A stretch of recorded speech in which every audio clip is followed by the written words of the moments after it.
नमस्कार, आप देख रहे हैं इंडिया खबर टीवी। हरदा के अंधेरी खेड़ा में अवैध खनन के मामले में 51 करोड़ के भारी भरकम जुर्माने को घटाकर महज 4,000 रुपये कर दिया है। जी हां, यह मामला करीब 2 साल पुराना है, जब तत्कालीन एडीएम परवीन फुलपगारे ने पाथ इंडिया कंपनी पर 3.11 लाख घन मीटर मुरम मिट्टी के अवैध खनन पर 51.67 करोड़ रुपए का जुर्माना लगाया था। लेकिन ताजा जांच में कई खामियां सामने आई। मौका पंचनामे पर ग्रामीणों के हस्ताक्षर नहीं, न ही कोई फोटो या वीडियोग्राफी की गई। तत्कालीन एडीएम डॉक्टर नागार्जुन गौड़ा ने पाया कि कंपनी ने सिर्फ 2,688 घन मीटर अवैध खनन कबूल किया और इसी आधार पर जुर्माना तय किया गया, महज 4,032 रुपए। आरटीआई कार्यकर्ता आनंद जाट ने खुलासा किया है कि इस पूरे मामले में करोड़ों रुपए के लेन देन के खेल हुए हैं।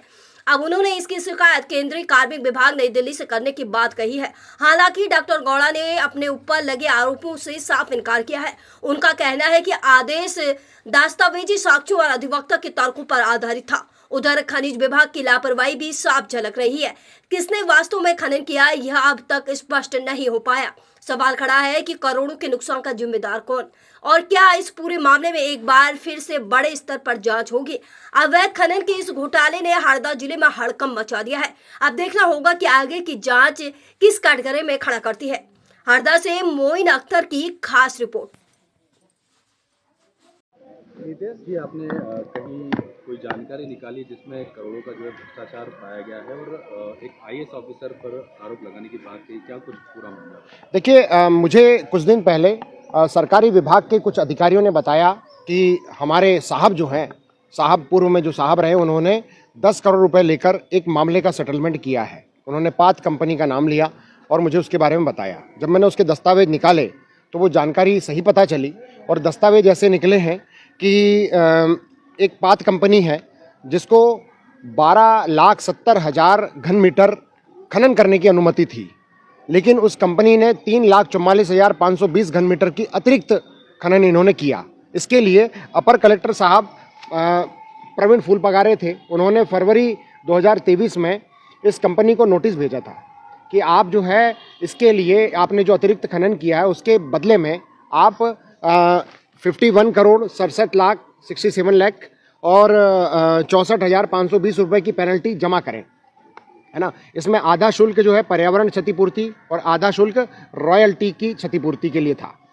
लेकिन उसके बाद में नवंबर 2023 में हमारे हरदा में एडीएम साहब एक होते हैं नागार्जुन बी कोंडा, और एक हमारे हरदा के कलेक्टर साहब उस समय थे।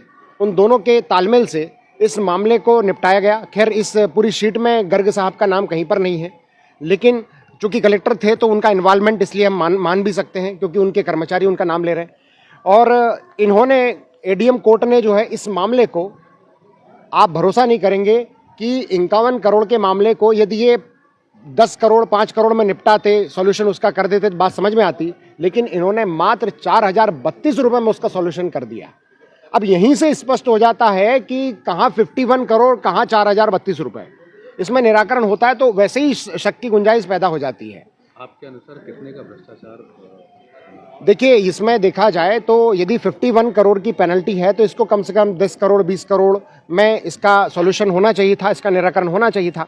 लेकिन ये निराकरण जो है ये 4,032 रुपये में हुआ है। तो मतलब कुल मिला के मध्य प्रदेश सरकार को करोड़ों में, है ना, मतलब दहाई अंक के करोड़ में इनका जो है मध्य प्रदेश सरकार को राजस्व का चूना लगाया गया है। आप अभी क्या करेंगे और कहाँ करेंगे? देखिए, मैं आर्थिक अपराध शाखा में दोनों आईएएस अधिकारी नागार्जुन बी गोंडा और ऋषि गर्ग साहब, दोनों आईएएस अधिकारियों की रिपोर्ट कर रहा हूं, और साथ ही प्रधानमंत्री कार्यालय के अंडर में कार्मिक प्रशासन विभाग आता है, उनको रिपोर्ट पहुंचा रहा हूं, है ना। और हाईकोर्ट भी मैं केस अपील करूंगा यदि कहीं से भी कार्रवाई नहीं होगी तो। मैं दोबारा जांच की मांग करता हूं कि इसकी जांच होनी चाहिए इस केस की, और दोषी अधिकारियों पर कार्रवाई होनी चाहिए, क्योंकि अधिकारी अभी नवनियुक्त अधिकारी हैं नागार्जुन बी गोंडा, और अभी से ही इतना बड़े बड़े भ्रष्टाचार कर रहे हैं।